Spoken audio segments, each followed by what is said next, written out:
안녕하세요, 버튼왕입니다. 손님이 뭔가 요청을 하는 거를 단칼에 거절하기가 되게 힘들어요. 안 됩니다, 저는 그런 거 안 합니다, 이렇게 말을 하는 게 되게 어렵거든요.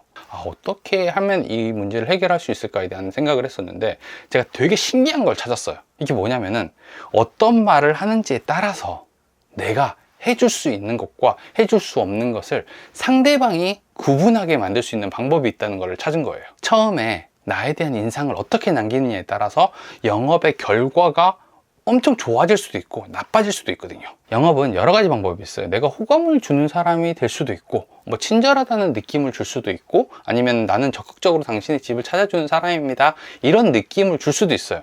근데 제가 원했던 건 뭐였냐면은 안정감이 있다라는 느낌을 좀 주고 싶었어요. 거기다가 전문성이 있네, 이런 느낌도 같이 좀 주고 싶었어요. 그래서 저는 처음 말을 할 때 필요한 내용 있으시면 이야기해 주시면 됩니다, 이렇게 말을 하고 손님이 말을 할 때까지 차분하게 기다립니다.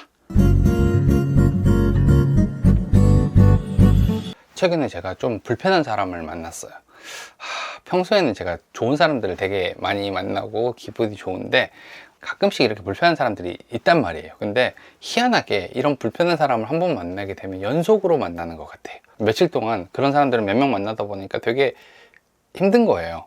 그래서 집에 있는 술을 좀 마셨습니다. 그래서 막 위스키다 보니까 좀 많이 마신 것 같아요. 위스키를 좀 많이 마시다 보니까 다음날 꽐라가 돼가지고 딱 누워 있었거든요. 그러면서 천장 보고서 생각을 했는데, 갑자기 이런 생각이 나는 거예요. 야, 요거 영상으로 찍으면 좋겠는데, 유튜브 각인데? 약간 이렇게 생각이 들었어요. 제가 부동산 처음에 시작했을 때 사람 때문에 되게 많이 힘들었었거든요. 아마 다들 공감할 수 있을 거예요. 서비스업이다, 사람을 만난다, 영업을 한다라고 하면요, 처음에 일이 힘든 경우보다 사람 때문에 힘든 경우가 훨씬 많거든요. 부동산을 하다 보면은 정말 다양한 사람들을 만나게 됩니다. 그러니까 영업을 하는 거기 때문에 내가 사람을 골라서 만날 수가 없어요. 특히 제가 기억나는 게 뭐냐면은, 처음에 일할 때 이런 요청을 되게 많이 받았거든요. 저희 집으로 데리러 와주세요, 저 집에다 데려다 주세요, 이런 요청을 하는 사람들이 되게 많았어요. 그러니까 막 전화 와가지고, 지금 저 국기원 사거리에 있으니까 데리러 와주세요, 저 교대역이 집이니까 데려다 주세요, 뭐 이런 요청을 많이 받았거든요. 처음에 이러면은 좀 뭔가 이상해요. 나는 공인중개사고 집을 중개하고 소개시켜준 사람인데 왜 나한테 이런 걸 해달라고 하지? 근데 또 들어줄 수밖에 없는 게, 다른 데서 다 그렇게 해준다라고 하고, 또 이 사람이 혹시 계약할지 모르잖아요.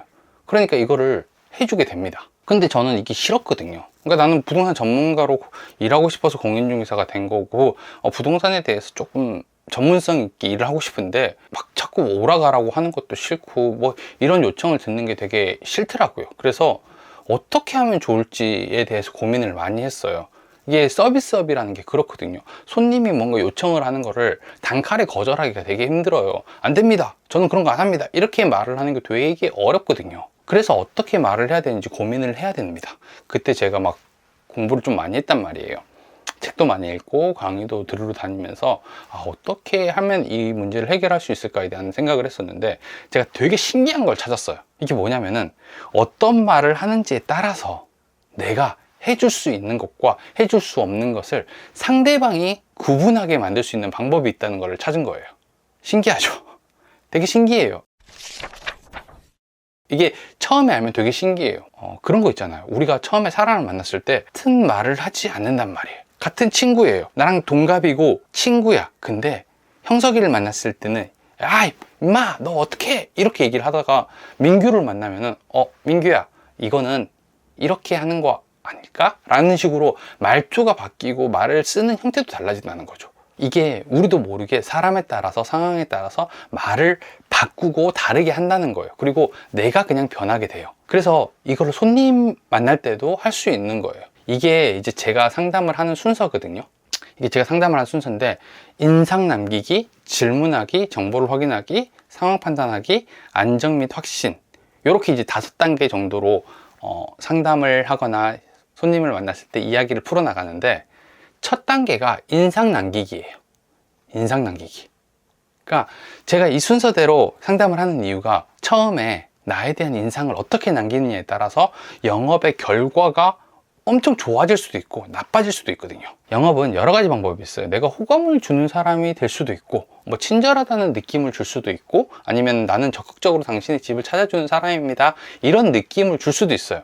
근데 제가 원했던 건 뭐였냐면은 안정감이 있다라는 느낌을 좀 주고 싶었어요. 거기다가 전문성이 있네, 이런 느낌도 같이 좀 주고 싶었어요. 그래서 저는 처음 말을 할 때 필요한 내용 있으시면 이야기해 주시면 됩니다, 이렇게 말을 하고 손님이 말을 할 때까지 차분하게 기다립니다.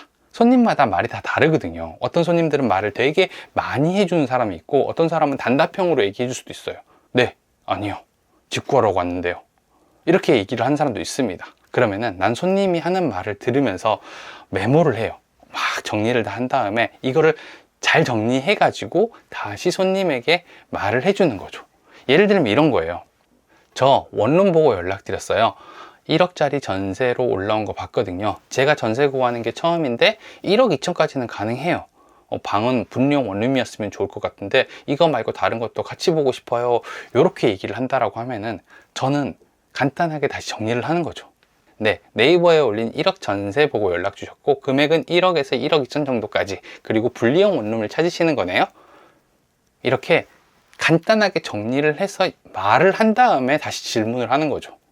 그러면 손님은 이 사람은 내가 하는 말을 잘 이해하네 라는 인상을 받게 되는 거예요. 동시에 안정감도 느끼고 전문성도 느끼게 되는 거죠.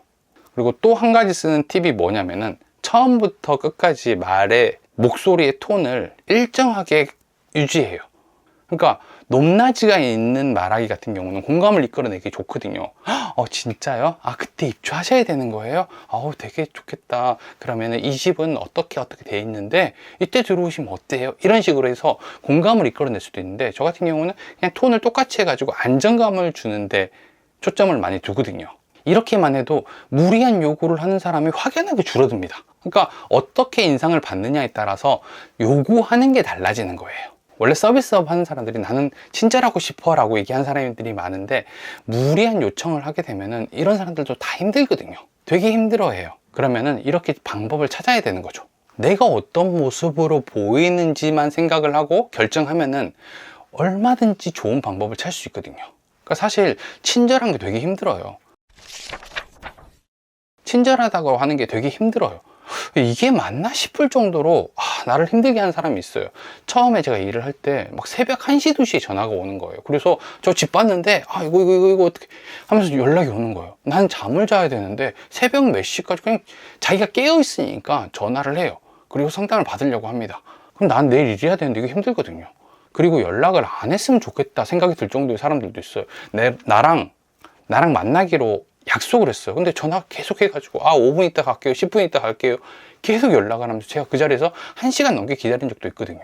이러면은 그냥 마냥 친절하기가 힘들어요. 내가 참기가 힘들거든요.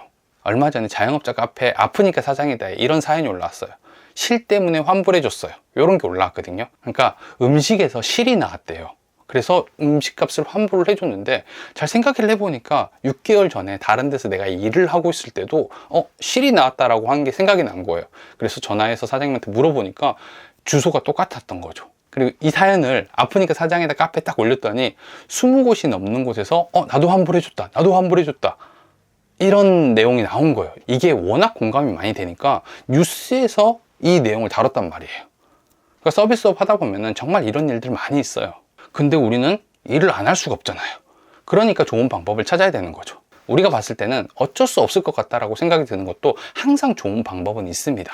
물론 제가 이렇게 얘기하면은 손님한테 무조건 친절해야 되는 거 아니야? 손님이 말하는 건 다 들어줘야지, 이렇게 말하는 사람도 있을 거예요. 근데 당연히 들어줄 수 있는 거면 들어주죠.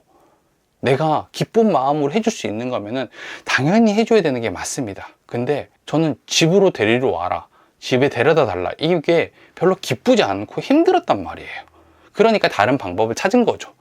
만약에 지금 사람 때문에 힘들다고 생각하면은 더 좋은 방법을 찾아보세요. 분명히 쉽고 더 좋은 방법이 있습니다.